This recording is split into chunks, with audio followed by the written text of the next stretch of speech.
So, I'm your destiny? You're much more than that, Cirilla. Welcome back.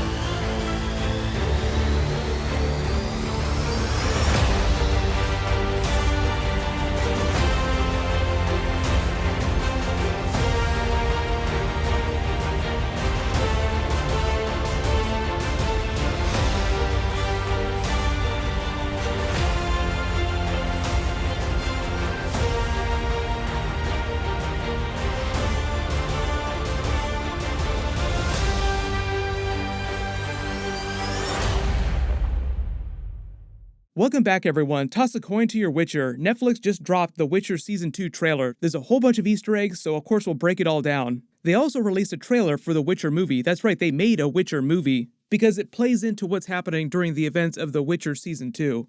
If you're new to the channel, I'll be doing videos for Season 2 for the Witcher movie for all this stuff, so be sure to subscribe to get everything. But what I'll do is I'll talk mostly about the Season 2 footage during this and the stuff that they discussed about Season 2, and then I'll sort of work in the Witcher movie trailer later in the video, because it's kind of a separate thing, but it's important for what happens during Season 2. And big reminder, Season 2 episodes are coming December 17th, which is around the same time that Season 1 premiered a couple years ago. It's been 84 years since Season 1 premiered. It seems like it's been 84 years. The Witcher movie is coming August 23rd, or at the end of August, so we're actually going to get the movie before we get Season 2, and that'll be important because of how the movie helps set up what happens during Season 2. I'll cover that when we get to that part of the video, because it's all about Kaer Morhen and what's happening there. But during the trailer, we get a first look at pretty much all the major storylines and all the major characters. Almost everything, not quite everybody, but enough of it. There's still a couple big surprises I think they're holding back on for Season 2. And we're really only moving into Blood of Elves story right now. If you're going to read along the novels, you have plenty of time if you want to read the Witcher books. For the most part, they're doing about one novel, a little bit more than one novel per each season. So that's why we're going to get like 4 or 5 seasons bare minimum of The Witcher. But the official synopsis for Season 2 reads, "Convinced Yennefer's life was lost at the Battle of Sodden Hill, Geralt of Rivia brings Princess Cirilla to the safest place he knows, his childhood home of Kaer Morhen, while the continent's kings, elves, humans, and demons strive for supremacy outside its walls. He must protect the girl from something far more dangerous, the mysterious power she possesses inside." So for the most part, all the trailer voiceover dialogue, Ciri's voiceover, Geralt's voiceover, even Vesemir's voiceover, we actually get our first look at Vesemir, all deals with what's changing and how Ciri is at the center of all that. Her elder blood, Ithlinne's prophecy about the White Frost, also the changing political landscape, the changing map of the continent itself, because that's also going on in the background too. But you'll notice that it's winter when this is happening, so them going back to the keep coincides with the annual tradition of Witchers returning to their home castles, the schools that they come from for rest and recovery, which for Geralt is the School of the Wolf. There are many other schools of Witchers across the continent. Maybe someday we'll see some of the others, maybe in the spin-offs. Because they're already doing a Witcher prequel series, Witcher Blood Origin, we didn't really get a trailer for that during this big Witcher convention, but it is happening. You can see that they're plotting out a Witcher cinematic universe on Netflix, so there's going to be a lot of other spin-off stuff happening outside of Henry Cavill's Geralt in Ciri.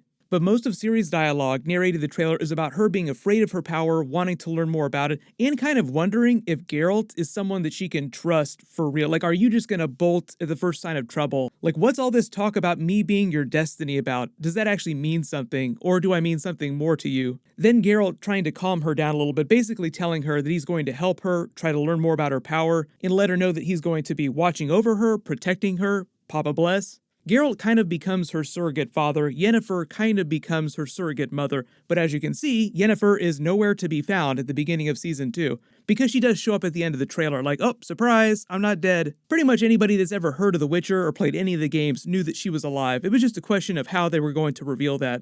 So Ciri undergoes all the normal training Witchers get, including combat training, potions, monster lore. It's just that she doesn't undergo the Trial of the Grasses, so she's kind of a Witcher, but kind of not in an official capacity. But the thing is, Ciri is so powerful on her own, she doesn't need the powers that Geralt and the other Witchers gain through the Trial of the Grasses just to fight monsters. She's already the most powerful person on the planet. When Geralt says the world is changing during the trailer, you see them sitting amidst all the snowfall of the gates here. They're on the new version of Roach. If you're not a big Witcher fan, the funny thing about Roach is that he has many different horses. He just calls all of them Roach, so it only seems like it's the same horse across the entire series. But what he means when he says the world is changing is it's both a political statement like Emperor Mir of Nilfgaard, which we actually see during the trailer. We see Nilfgaard, the capital city. The Emperor is going around trying to unite the entire continent slowly, basically conquering all the different areas, making them submit to him. So the power structure of the continent is changing rapidly. You also notice the Nilfgaardian armor changed quite a bit during this, so they get a boss level upgrade to that nutsack looking armor from Season 1 that people complained about so much.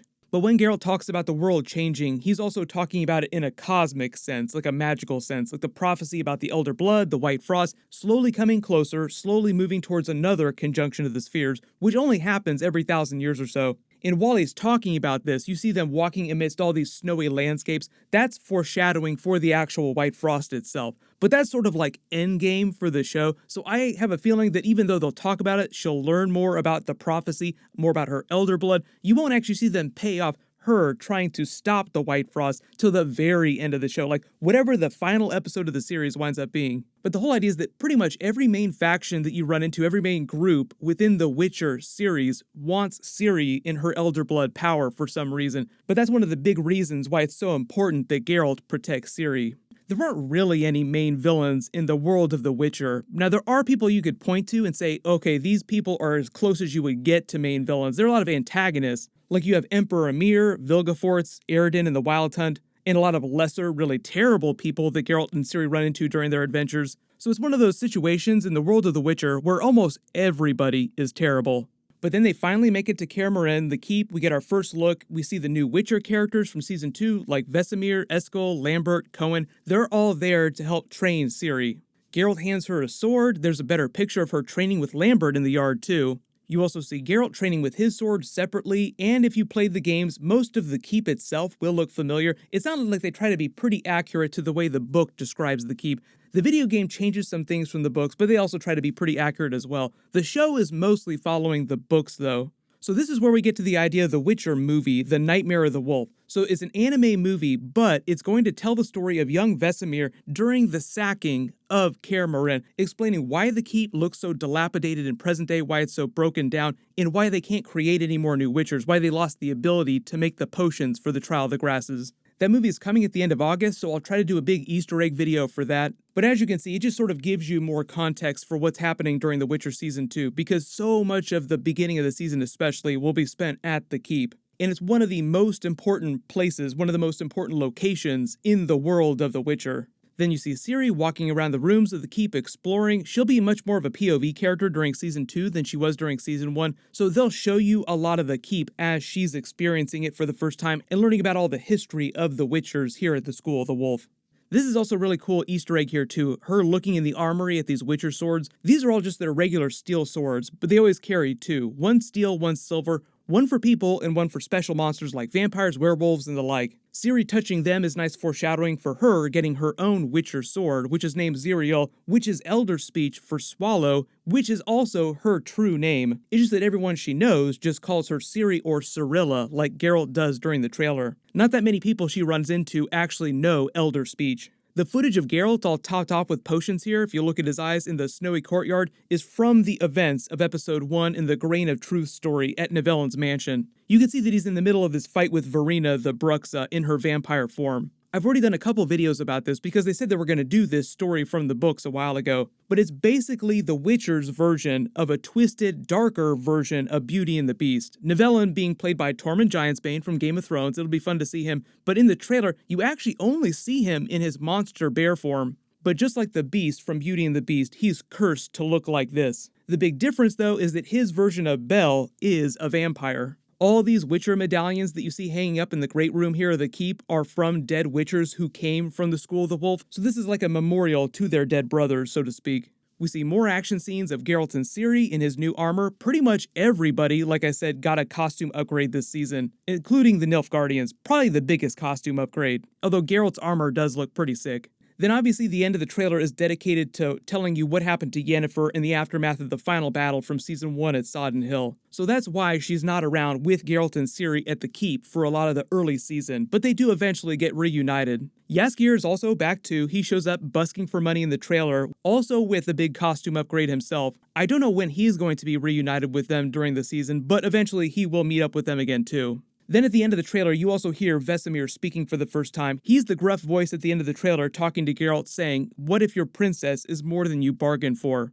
But even though he doesn't seem like he's too hot on the idea of Ciri right now, he does become quote-unquote Uncle Vesemir to Ciri, kind of like a grandfatherly figure to her over time, who she forms an attachment to. Then I'm guessing they didn't reveal the title of the finale, Episode 8, just because it winds up being a spoiler. It probably has something to do with a big villain reveal, like Vilgefortz, Ciri, the Wild Hunt maybe, larger cosmic storyline, maybe revealing something big about her father's secret identity. But if there's any big questions or big Easter eggs in the trailer that I didn't talk about during the video, just write them below in the comments, or if you have big questions that you want me to answer in future Witcher videos. I've already done a bunch of Witcher Season 2 videos, so I'll post links for those down in the description and the links to my episode videos from Season 1. While you wait for everything, everyone click here for my full Loki Episode 5 video, and click here for my brand new Black Widow post-credit scene video. Thank you so much for watching, everyone stay safe, and toss a coin to your Witcher.